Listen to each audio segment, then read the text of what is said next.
So ayan, welcome back ulit sa ating munting channel mga kalingap. Ito po sa Alex Librada Vlogs.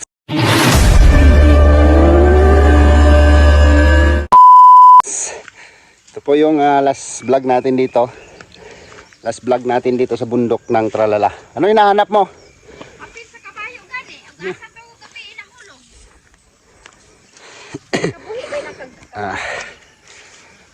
Last vlog natin dito sa bundok ng Tralala, no? So, tapos na ang birthday ni Papa at very thankful tayo ngayon kasi napapayag natin si Papa na sumama sa atin sa dait. Ayan. Thank you Lord sa napakagandang panahon na binigay mo dito sa Mindanao. Napaka maaliwalas na panahon na umaga. Ayan, last vlog natin dito sa bundok ng Tralala. Ayan. Alright. Pupunta kami ng bayan ni Papa at meron kaming aasikasuhin. At kinabukasan ay pa-flight na po kami. Back to Dait na po kami. Alright. Si Papa oh. Ayan. Malakas pa magbaba. Ayan. Malakas pa maglakad si Papa. So babakasyon siya dun sa atin, no? Para makita niya yung kanyang mga apo. Ha? Mirasol! Mira! Na, pangita sa sapin sa ilang kabayo. Naman! Kabuhin ng kabayo gabi niyo ka dalag hapin. Yung nakasabit dun sa duyan. Yun oh. Ha? Iya to. Itong kaptan mo gayon na. Ayan, bababa kami ng bayan kasi ano namin si Papa, bibilan ko ng damit at bag. So wala siyang bag. So ayan, provided lang po ang lahat, no? Provided lang po ang lahat. Nairaos namin ang matiwasay ang birthday ni Papa, no? So tuloy ka lang dyan tol, tuloy ka lang sa buhay mo. Hanggat mayroon ako, no, hindi ko yan papabayaan si Papa. So masaya rin ako kasi sasama si Papa sa akin sa Dait, babakasyon siya doon, diba? Yun yung part mga kalingap na we give you, tawag nito, we give back, no, to our parents, no, parent pa, no, give back na sa kanilang sakripisyo sa atin, no, sa mga anak dyan, no, na may mga magulang pa. Pahalagahan po natin, no, bigyan natin ng kasiyahan ang ating mga magulang para ganti, no, bilang ganti sa atin, no? Ganti natin sa kanila sa sakripisyong ginawa nila sa atin simula nung maliliit pa tayo, no, hanggang paglaki natin. Kasi kahit sino pa man yan, no, anuman ang ugali o anuman ang nagawa ng ating mga magulang, tatay o nanay, magulang pa rin natin yan sila. Kaya ibigay natin yung sukli, no, sa kanilang sakripisyo sa atin. Namulat tayo sa mundong ibabaw, diba? Alright, so bago tayo makababa, at siyempre silayan muna ninyo ang kagandahan ng kabundukan dito sa aking lupang sinilangan. Ayan.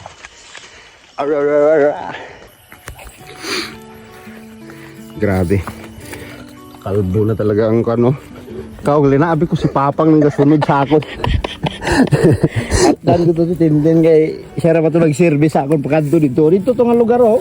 Patong No, may mga lubi may gaputi. na may malinis. Mm. Layo pala ng narating ng kanding ni Tata. Doon po. Alaga. Bago ko makukuha. Papanakin daw muna kasi lugi yung nag-alaga, no? Hindi nabuhay yung mga bata, no? Shout out kay Ma'am Selina Barbosa. Buhay pa yung kambing. Alagaan daw ni tata. So wala na talaga yung kabundukan, guys. Hindi na siya magandang tingnan, no? Unlike po nung araw, wala ka pong makikita dyan na ano, puro po yan kahoy, no? Yan, ito yung area ko. Ito, sakop pa to ng area namin. Ito ni Papa.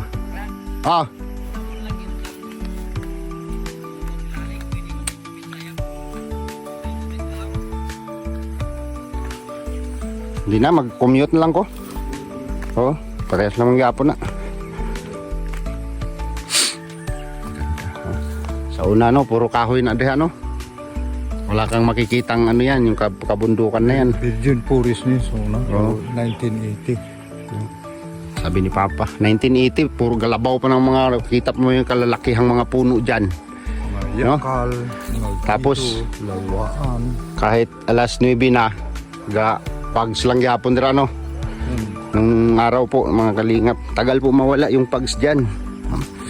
Alas 9, alas 10 bago po mawala yung pags dyan dahil sa napakalawak na kagubatan yan nung araw, no? Wala kang makikitang nagsasaka dyan nung araw. Ngayon, wala na. Yan na siya. Puro tanim na, may mga niyog. Yan, may mga may-ari na yan. Nabinta na yung iba. Iba na yung mga may-ari niyan, no? Ano. Tama yung sabi ko. Way back 1980, no? Sa last vlog natin. Karaang vlog natin. Puro gubat yan. Yung kabundukan na yan. Napakasarap sa pakiramdam. Itong daanan na to. Itong pababa na yan. Siyempre nag-aaral kami dyan sa paaralan na yan. Baba, taas. Umaga, pasok, hapon, uwi. Araw-araw naming inilalakad ito, no? Diyan kami sa baba nag-aaral. Grabe. Napaka sarap sariwain o balikan yung mga nakaraan. Pero wala na. Hindi na siguro maibabalik yun. Kaya para sa akin, no? Nature lover talaga ako. Nature lover. Kaya gusto ko sa area ko ay gawing ano, na ma-preserve natin yung area na puro punong kahoy para buhayin ko yung alaala, no, nung 1980 80s, no, 70s and 80s na memory. Someday makikita nyo dito sa area na yan, yung area ko na yan na puro puno siya. So siguro kung abutin natin 20 years from now, the Bundok Estralala is one of the forest as attraction, no? One of the forest attraction dito sa lugar na to. At gusto kong mangingibabaw ang naglalakihang mga puno dyan sa area ko. Yan, no? Ganyan. Puro kahoy ang makikita mo. Yan. Forest attraction, no? Abutin natin 20 years from now ay napakaganda, di ba? Matanda na si Alex nun. Matanda na tayo nun. So, kung hindi ko man maabutan yan, at least may susunod sa yapak ko na gagawin yan, no? Ipagpatuloy yung aking nasimulan, no? Para maganda yung alaala natin na maiwan sa mga susunod na henerasyon. Yun lang naman kasimple, di ba? Buhay mahirap dito sa bundok, buhay bukid, buhay probinsya. Wala man tayong ibang pinapangarap dito. Ano ba ang magandang buhay na naghihintay sa atin dito? So, ang buhay ng tao dito umiikot sa pagsisikap, no? Pagsasaka. Kung gusto ko sanang ma-picture, ma-vlog din, no? Sana yung mga kamag-anak ko dyan na nagbibinta ng kanilang mga tanim, produktong mais. Tapos nakatayo pa yung mais, hindi pa siya hina-harvest, ay may utang ka na, no? Tapos may tubo pa yung utang. Pag harvest mo ng mais mo, ang pag-uwi mo resibo na lang, no? Napakasakit isipin mga kalingap, mga kababayan, na napakasakit isipin na ang ating mga magsasaka ay nagsasakripisyo, tapos pag harvest ay resibo na lang yung natatanggap dahil sa utang, no? Kung ako lang siguro pala rin, no? Kung ako lang bibigyan pa ni Lord ng maraming blessing, yung sobra-sobra, isa yan sa tututukan ko dito, no? Papagamit natin yung pera para makapagsaka sila, no? Na walang tubo, para pag harvest nila mayroong matira sa kanila, hindi lang resibo yung matatanggap nila. Nakakalungkot isipin sa mga pinsan ko dito na nagtatanim, mga pamangkin ko dito na nagtatanim ng mga mais, kasi yun ang produkto talaga dito, mais. Tapos pag dating nila sa bayan, pag binta, tawag doon udi. Udi, short, overdraft ang tawag doon, diba? Ilang buwan mong sinakripisyuhan, tapos pag binta mo sa produkto mo, resibo na lang natira sa'yo, kwan pa, short pa. Pwedeng bababa. Walang harang. Si Brantilo nag-harvest 100 plus udi. Hindi ka eh. Sabi, no? Overdraft. Udi. Yung pala yung ibig sabihin ng udi. Overdraft. Ang sakit isipin mga kababayan, di ba? Sacrifice mo kulang-kulang 4 na buwan, tapos pagbinta mo ng produkto mo, resibo na lang yung matatanggap mo. Kanada ka dito. Ha? 200 ang sako. Tag 200? Grabe. Isang sakong mais, 200 yung bayad, no? Sa pag-harvest, magagastos ka na. Sa harvest, pilaan kuan? Inadlaw. Kuan, por sako. Sinako. 50 ang sako. Punta. Karyada 50. Wala ka ni piliyor ang monogarbis ang karyada. Buo gina, wala sila nga may spotted. Walay OD.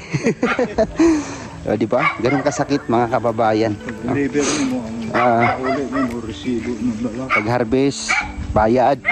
Pag kargada, no, karyada, para makarating dito sa dryer yung mais mo, bayad ulit 50.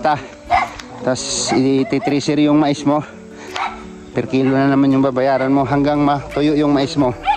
Tapos ikakarga mo na naman sa sasakyan papunta sa bayan para maibinta. Kaya pagdating mo doon, agoy, halos na lang, kulang na lang maglumpasay ka mga kalingap, no? Dahil kulang-kulang 4 na buwan mong sakripisyo, pag binta mo sa produkto mo, resibo na lang yung matatanggap mo. May utang ka pa, no? Udi, overdraft. Sakit isipin, di ba? Shout out po sa mga nakaka-relate dyan, sa mga nakaranas ng pagsasaka, no? Pagtatanim ng mais, pagtatanim ng palay, lahat. Yan ang produkto dito sa amin, no? Mais. So ngayon, sinabi ko sa mga kapatid ko na huwag na kayo magmais. Magmais na lang kayo, konsumo na lang. Tapos concentrate na lang kayo sa gardening, no? Garden na lang. Siling haba, kamatis, pipino, talong. O yun na lang, kasi araw-araw rin kailangan ng tao yun, di ba? Ganun po. Kwento-kwento lang tayo sa pagbaba, pero ang dami na natin nasabi, no? Ayan po, isa sa beneficiary natin, no? Beneficiary ko po yan. Isa sa natulungan natin, na yung bahay na yan ay nilulughulugan niya sa kapatid ko na si Brad Laling. Pero na bayaran natin yan, no? Nabayaran natin sa pamamagitan ng ating pagbablog, no? Shout out po kay Ma'am Jo, no? Ng California, no? Ma'am Jo, tama ba? California. So siya po yung nagpaabot dyan para matapos yung problema ni Lot, no? Ayan, nakatulungan natin. Bilhan natin ng mga alagang manok niya. So wala dyan ng manok niya ngayon. Doon sa bukid dinala kasi mas magandang mag-alaga doon. Di ba? So napakasarap mamuhay dito. Dito ko itatayo yung bahay na sinabi ko. Oh. Ngayon, luti ni Papa kasi ito, no? Pila ba kalmos ni Pang? Pila palit ni mo ani? Pila palit ni mo? 5,000. Ano ba kaning luti? Dapat din like 550. 5,000. 5,500. Pila ka square meter? Ano, 10 by 15. 10 by 15. Sobra isang luti yan. Yan, yung kwadrado na yan, oh. Pwede na yan. So, ano natin, di ba? Kasi masarap mamuhay dito. Hindi ka nakaakyat. Kahit ako, suko ako, no? Suko ako sa akyatan. Lalo na si Papa, matanda na yan. Hirap nang umakyat yan. Napakaganda dito. Dito kaya, no? Napakasariwang mga gulay. Talbos. Ang paborito ni Papa, mital. Itong puting kamuti na yan, orange ang laman yan. You know? Yan. Orange ang laman. Meron siyang isang hilirang okra. Meron siyang kangkong. No? Wala kang problema dito sa ulam. No? Basta masipag ka lang. Kung tamad ka, ay walang magandang ano. No? Walang magandang harvest din pag tamad ka. Kailangan lang dito, magsipag ka lang. Hindi ka mawawalan ng maulam. Kasi gulay, sariwa, organic. No? Walang halong kimikal. Nakabili si Papa ng luti dyan, medyo matagal na rin yan. No? Ambag din yan siguro ni mga bigay-bigay ni Brother Tekla. No? So, sana mapanood to ni Brother kasi tatayuan ko ng bahay dyan. No? Tandahan lang, mission natin ay tawag nito, mabubuo ko yung bahay na yan in 1 year, no? Sa loob ng isang taon. November ngayon. So, bago mag-birthday si Papa, no? Diyan na kami mag-celebrate. Sana nga, no? Bigyan pa tayo ng blessing ni Lord para matupad natin yung ano natin dyan.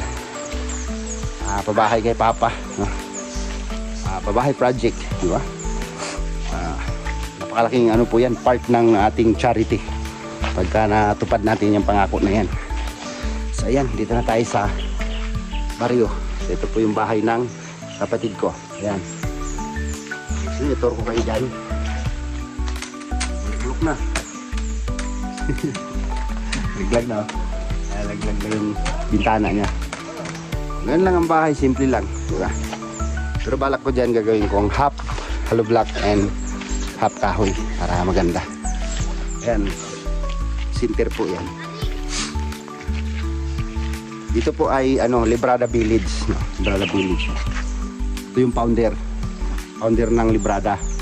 Ito yung unang bahay niya, pangalawang bahay niya yun. Itor na itor. Yan. Bahay, pangalawang bahay, tapos yung pangatlong bahay. No? So, ito, Librada Village to dito. So, magpatayo din ako doon sa taas. Diyan. O di, sama-sama kami lahat dito. No? Para hindi na tayo magsakripisyong umakyat doon. Akyat lang tayo doon pagka mag-adventure. Yeah. So, ayan. Punta kami ng bayan ngayon at bibilang ko sa Papa ng bag at gamit. At meron kami isi-settle ng problema doon. Alright.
Area 2. Yan si Papa, oh. Lolo! Lolo!